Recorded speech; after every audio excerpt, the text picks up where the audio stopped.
Good evening, viewers.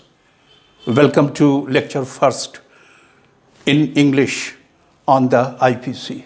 This relates to introduction to the IPC. Here is the synopsis of the topic.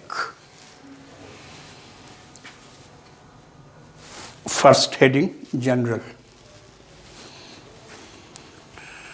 Administration of criminal justice in British India. In British India, the administration of criminal justice was not satisfactory. There was no uniform criminal law for administration of criminal justice in British India. The then presidencies of Bombay, Calcutta, and Madras were largely governed by English criminal law. The other territorial areas of the British India, which we generally call Mufassil areas were governed by Muslim criminal law.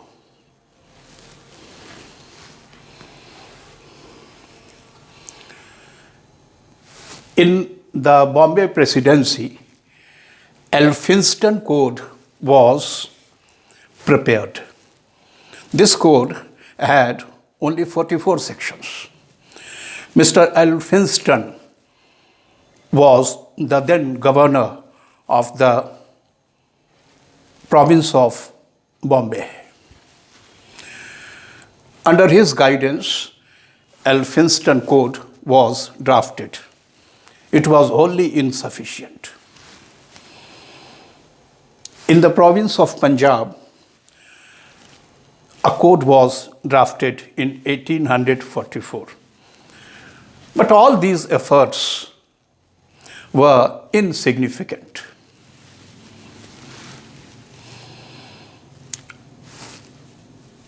Macaulay, T.B. Macaulay, raised the issue in the British Parliament. He emphatically argued that if the British India has to be administered properly, there must be a uniform criminal law.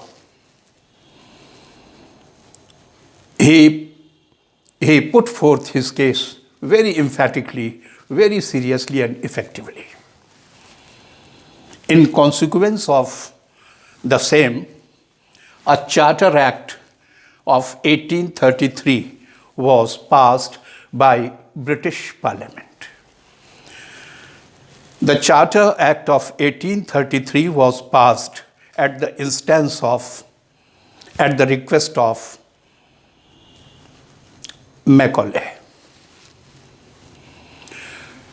Under this Charter Act of 1833, the first Law Commission of India was appointed in 1934, the very next year.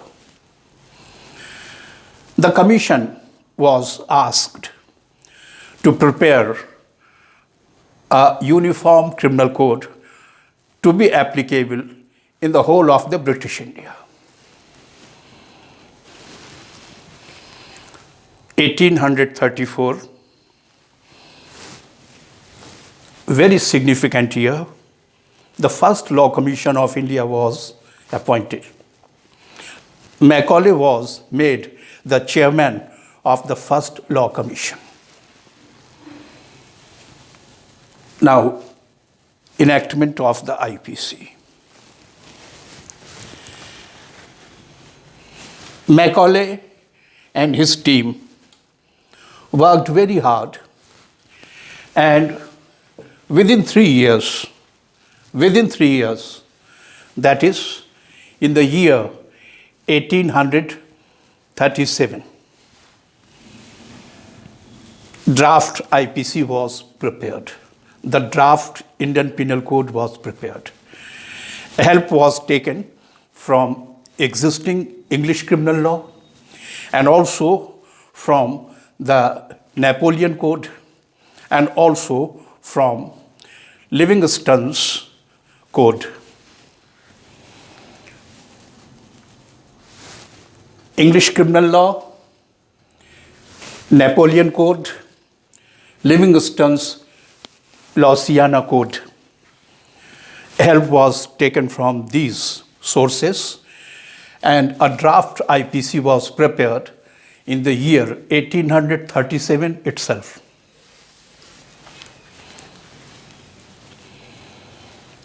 The draft was presented before the Governor General of India in Council. The draft IPC was presented before the Governor General of India in Council.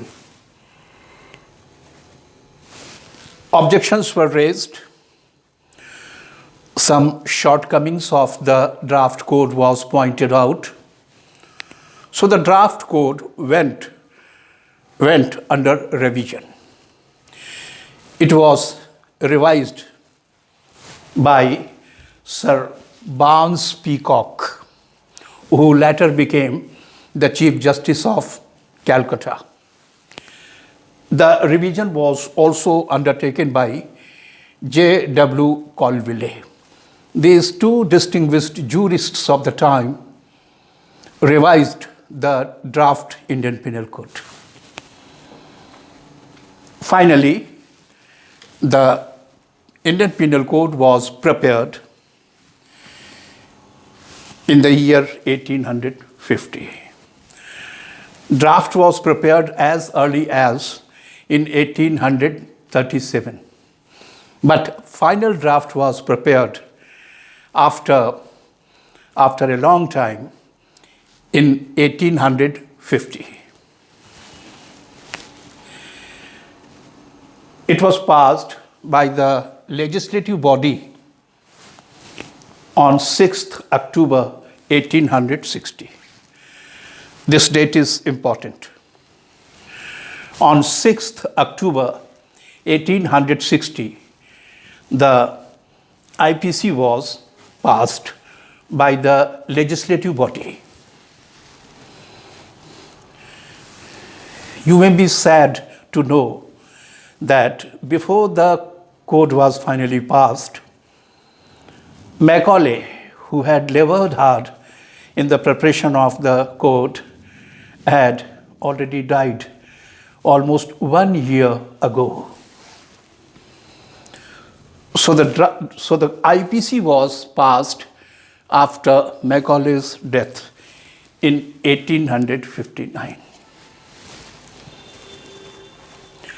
Now, commencement of the code. The Indian Penal Code 1860, Act number 45 of 1860. It was brought into force on different dates. On 1st January next year, 1861, it was made applicable to British India. In Goa, Daman and Diu, it was made applicable on 1st October 1963, more than 100 years later. Why? Because when the IPC was enforced, the territories comprised in Goa, Daman and Diu were in French possession. So the IPC could not be enforced in Goa, Daman and Diu. After the French left the territory, the IPC was made to apply in Goa, Daman and Diu with effect from 1st October 1963. In the then state of Jammu and Kashmir, the Ranveer Penal Code was applicable. The provisions of the Ranveer Penal Code was strikingly similar to that of the IPC, but the Indian Penal Code was not applicable to the then state of Jammu and Kashmir. The last year, The Jammu and Kashmir Reorganization Act 2019 has been enacted. Please note it, the Jammu and Kashmir Reorganization Act 2019.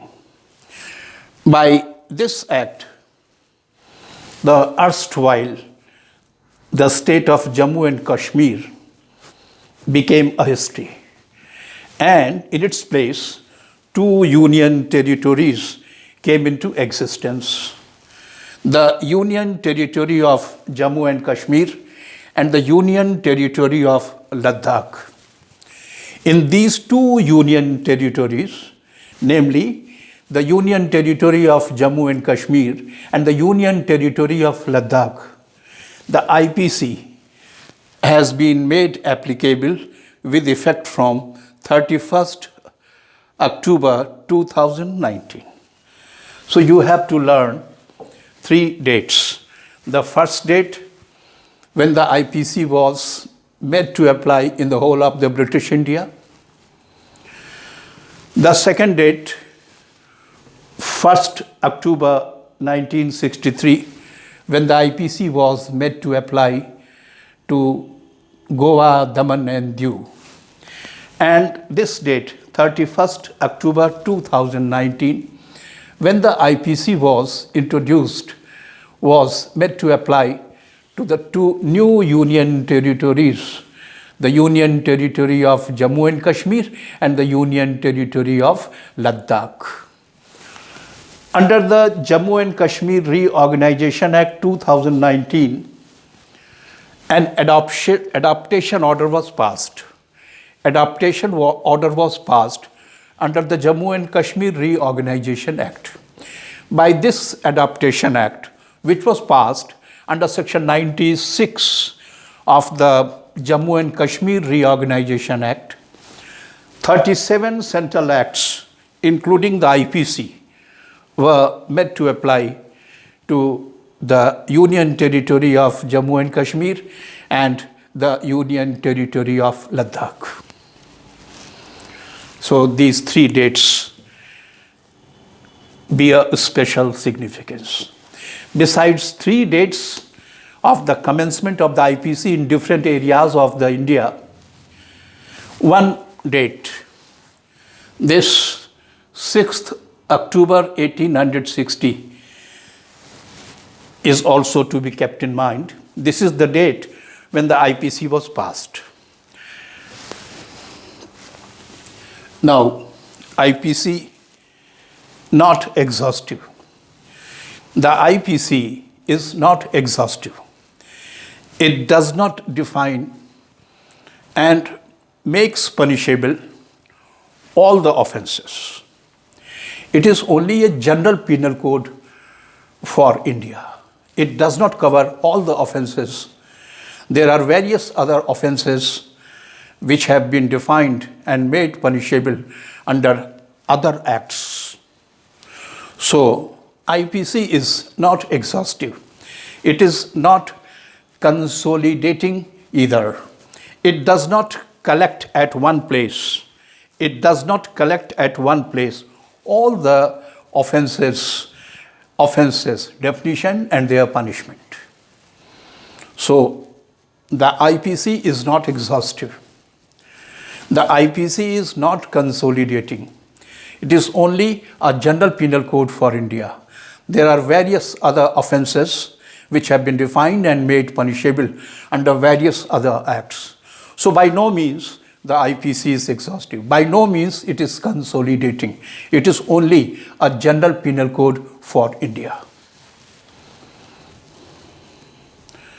Constitutional aspect. Constitutional aspect. Concurrent list, list third or concurrent list of the 7th schedule to the Constitution. The matters enumerated in list third, that is concurrent list, are available for legislation to the parliament and also to the state legislatures.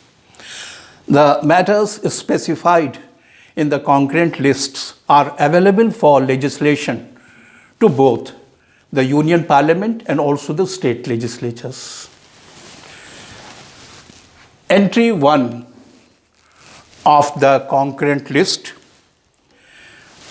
Entry 1 of the concurrent list relates to criminal law, including the IPC. Entry 2 of the concurrent list relates to criminal procedure, including the CRPC.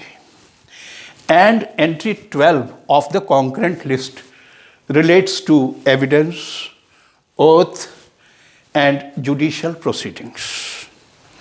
These three entries are to be kept in mind.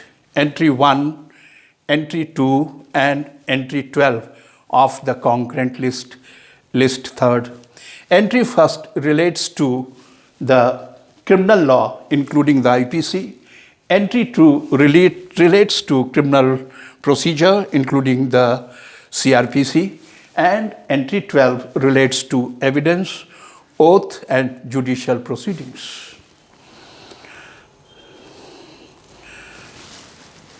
Since entry 1 relates to criminal law, including the IPC, therefore, IPC may be amended by the Union Parliament and also by the state legislatures.